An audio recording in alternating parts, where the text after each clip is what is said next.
السلام عليكم ورحمة الله. النهاردة 3/2/2026.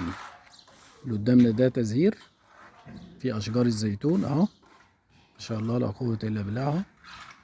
ابتدت أشجار الزيتون تظهر طبعا حسب الصنف أهو.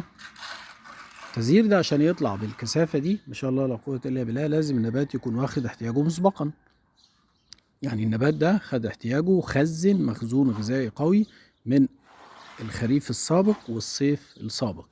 عشان نحافظ على التزهير ده لازم يبقى فيه برنامج ثابت للري، لا نغرق ميه ولا نعطش. يعني لو قلنا في المتوسط الشجرة اللي في مرحلة التزهير نرويها مرة كل 15 يوم، نرويها مرة كل 15 يوم ري خفيف مع الاهتمام بالتغذية خاصة من عنصر الكالسيوم، خاصة من عنصر الكالسيوم. ولو عندي كالسيوم بورون أرشه مفيش مشكلة، خاصة من عنصر البوتاسيوم، خاصة من عنصر زي الفوسفور، من عنصر زي الفوسفور. دي عناصر كلها بتدفع للخصوبة وبتزود من عملية التزهير.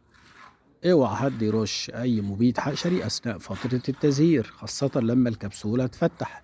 ممنوع اي رش حشري خلال فترة التزهير. ونهتم جدا بالرش الفطري خلال مرحلة التزهير، نهتم جدا بالرش الفطري خلال مرحلة التزهير عشان نحافظ على التزهير من الإصابات الفطرية، خاصة في الأشجار المتساقطة وتزهير المانجو. أزهار المانجا حساسة جدا لإصابة البياض الدقيق، وده أحد أخطر الأمراض الفطرية اللي بتصيب النباتات. نخلي بالنا يا جماعة كويس جدا، اوعى ترش حشري وقت التزهير، وتهتم بالمضادات الفطرية اللي احنا شرحناها سابقا. وادي التزهير طبعا كل ده ما شاء الله لا قوة الا بالله، كل التزهير اللي احنا شايفينه ده على كل طرحات اشجار الزيتون ده نتيجة عمل سابق، مجهود سابق من التغذية المتكاملة خلال الفترة السابقة اللي هي خلال الخريف السابق والصيف السابق. عشان البعض بيجي قبل التزهير بشهر يقول لك يا باشمهندس انا النهارده لو اهتميت بالتسميد النبات عندي هيزهر. لا طبعا مش هيزهر.